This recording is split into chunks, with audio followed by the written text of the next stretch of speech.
What's up, Grace Student Ministry family? I'm so glad to be able to have this opportunity to reach you in this way. Life's going to look a little bit different over the next few weeks, but I'm glad that we're going to be able to spend a little time looking into God's Word together. We're in a time that is very troubling, and it can honestly fill many people with anxiety, and many of you may be filled with anxiety and fear and worry.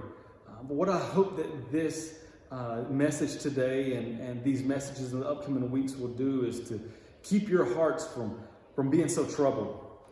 Jesus looked at his disciples in John 14 and said to them, "Don't let your hearts be troubled." He said that to them because they were uncertain of their future. They were uncertain of the future of Jesus, and they were facing some fear and anxiety because of that. The time that we're in right now is not much different. We don't know what's going to happen tomorrow, or really don't even know what's going to happen later today. But the passage we're going to look into together, Luke chapter 8, we're going to see that Jesus has complete power, and what Jesus displays power over should give us hope and comfort. I honestly believe that this message that I have for you is meant for right now, the time period that we're in, and the things that we're facing. I believe God has given it for you today. So let's look into the Word together. Luke chapter 8, verse 22 through 25 says, "One day he and his disciples got into a boat, and he told them, 'Let's cross over to the other side of the lake.' So they set out, and as they were sailing, he fell asleep. Then a fierce windstorm came down on the lake, and they were being swamped and were in danger. They came and woke him up, saying, 'Master, Master, we're going to die.' Then he got up and rebuked the wind and the raging waves, so they ceased, and there was calm. And he said to them, 'Where is your faith?' They were fearful and amazed, asking one another, 'Who then is this? He commands even the winds and the waves, and they obey him.'" Here's what's happening in this passage. You have Jesus and his disciples doing ministry, and they decide they're going to sail across the other side of the Sea of Galilee, and they do so. When they do, Jesus, he decides to take a nap, so he goes and finds himself a place to lay down, and his disciples are left up on the boat alone, and what happens is a storm just pops up very quickly. On the Sea of Galilee, storms can spring up so quickly because they're about 700 feet below sea level, and fierce storms can just come, bringing waves that are 20 feet high at times.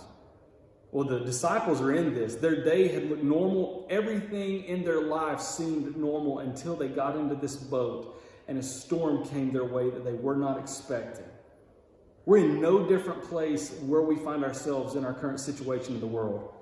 We did not see ourselves where we are right now. Maybe you're watching this at home because you're not going out anywhere, or you're not able to go to school right now, so you're watching this instead. And we didn't see that coming even a month ago. Jesus' disciples are facing something they did not see coming. They did not know that it was going to be there, and when it happened, they were fearful. Notice what they do though first. They don't try to figure out what they should do to fix the situation they're in. That's what I would have done. But instead, the first thing they do is they run to find Jesus. You see, they realize that Jesus has power over the situation that they're in, and that's who they run to. They say, "Master, Master, I feel like we're going to die. What should we do?" And what do they find Jesus doing? They find him taking a nap. That is critical for us because Jesus was in the middle of this storm and he was sleeping. Jesus wasn't thrown off. Jesus isn't scared of what you're scared of. As a matter of fact, what makes you anxious bows down to Jesus. What makes you scared bows down to Jesus. Verse 24 is the turning point, and we can't get over the fact that Jesus calmed a storm. He looked at the weather and said, "Stop doing that." Jesus is showing to have power even over the weather. He is displaying his sovereignty and his power over things that we cannot control.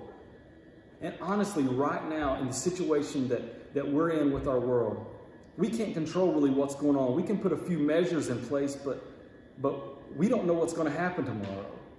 So if you look to your security and things that we've looked to before in health or in prosperity or even in sports, they're gone right now. We realize that those things are going to do nothing for us. But our security and our hope and all the things that we need right now are only found in the love and acceptance and the security of Jesus. Jesus is showing that we're not in control of our situation, and that's okay because He is. Here's one of the major points that you need to know. Anxiety is driven out by a greater sense of the power and control of God. Anxiety is driven out by a greater sense of the power and the control of God.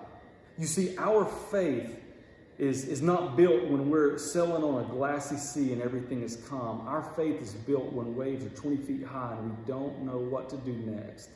So what I'm hoping is that the time period we're in right now will not diminish your faith, but through your worry and concern and fear of uncertainty, your faith will actually grow.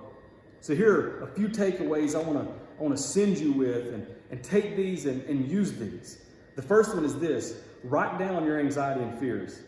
Whatever it is that you face, write it down, put it on a piece of paper, and honestly just see what it is. And the next thing that you do is you pray. You pray and you ask God for peace over all of those things. Whether it's 2 or 3 or whether it's 30, you pray for those things specifically. The next thing you do is remember that you're not alone. Whatever it is that you're facing right now, particularly anxiety, fear, worry, remember that you're not alone in this. Not only are we here as a church and a student ministry family for you, your life group leaders are here for you, but you're not facing this alone. Remember that. And the last thing is this: pray this prayer.